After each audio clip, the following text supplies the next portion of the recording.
Contract farming से क्यों डरते हैं किसान? जैसा कि आप सभी जानते हैं, भारत एक कृषि प्रधान देश है और आधी से भी ज़्यादा आबादी एग्रीकल्चर से जुड़ी है। फिर भी किसानों के लगातार आत्महत्या की खबरें आती रहती हैं।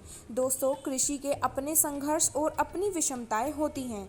समय समय पर कई बार सरकारी नीतियां बनती रहती हैं ताकि किसानों के जीवन स्तर को सुधारा जा सके। आज हम बात करने जा रहे हैं अनुबंध कृषि यानी कॉन्ट्रैक्ट फार्मिंग से होने वाले खतरों के बारे में। हेलो फ्रेंड्स, मैं हूं मीरा और आप देख रहे हैं साइंस मैनिक। यदि आपने अभी तक हमारा चैनल सब्सक्राइब नहीं किया है तो तुरंत करें और बेल आइकन भी ऑन करें ताकि हमारी सारी अपडेट्स आपको मिलती रहें।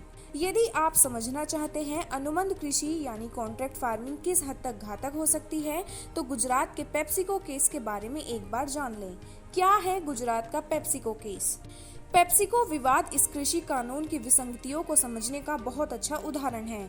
आपने बहुराष्ट्रीय कंपनी पेप्सिको का सबसे लोकप्रिय प्रोडक्ट पेप्सी पी ही होगी, लेकिन पेप्सी ब्रांड के अलावा यह company Quaker oats, naked, Tropicana, Mountain Dew, Mirinda और 7 अप जैसी दूसरी ब्रांड का भी मालिक है। एक अन्य मशहूर प्रोडक्ट है लेज चिप्स। जी हाँ, लेज चिप्स आपने कई बार खाए होंगे। इस चिप्स में जो आलू इस्तेमाल होता है, आलू की इस किस्म का पेटेंट पेप्सिको ने अपने नाम करवा रखा है।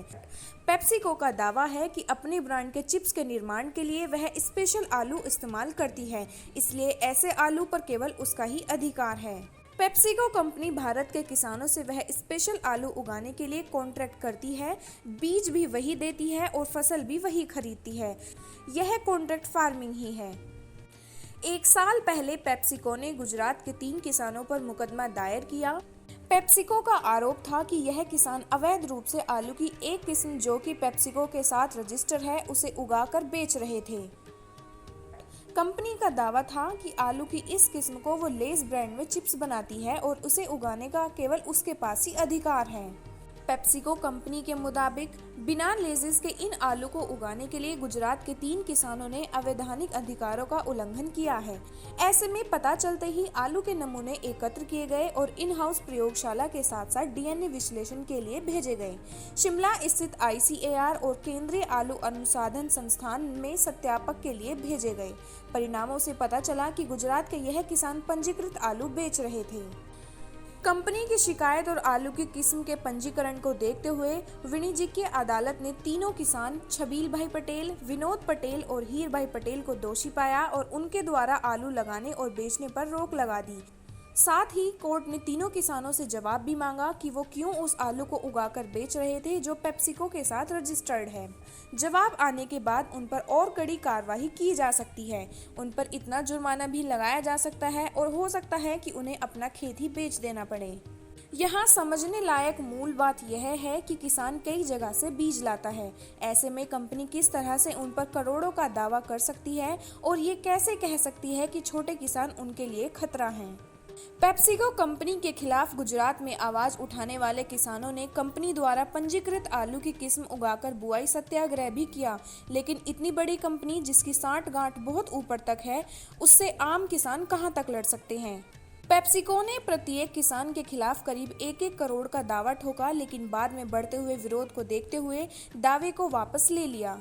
दरअसल इस तरह की संविदा खेती से जुड़े अपने ही खतरे हैं। छोटे किसान इन अनुबंधी की बारीकियों को समझ नहीं पाएंगे। यदि फसल कंपनी के मालिकों के अनुसार नहीं हुई तो खुले बाजार में उसे बेच भी नहीं पाएंगे। यदि बेचने गए तो उनका हश्र इन गुजरात के 3 किसानों जैसा हो सकता है। बहुराष्ट्र कंपनियां किसी की सगी नहीं है। कॉन्ट्रैक्ट फार्मिंग का सीधा अर्थ है बिल्लियों को दूध की रखवाली सौंप देना। तो दोस्तों, यह एक जीता जागता उदाहरण है। बाकी आप अंदाजा लगा सकते हैं कि किस तरह भोले भाले किसानों की जमीनों को लीज पर लेकर उनके ही खेतों में किसी और के अंडर में मजदूर बनकर काम करना पड़ेगा। साथ ही साथ आज आलू की किस्म पर पेप्सिको अपना कब्जा दिखाती है। क्या पता आने वाले वक्त में कितनी ही ऐसी बड़ी कंपनियां जैसे प्याज, टमाटर और अन्य फसलों पर अपना अधिकार कर लें। उम्मीद है ये वीडियो आपको पसंद आया होगा। ऐसे ही इंफॉर्मेटिव और दिलचस्प वीडियोस देखने के लिए हमारा चैनल सब्सक्राइब करें।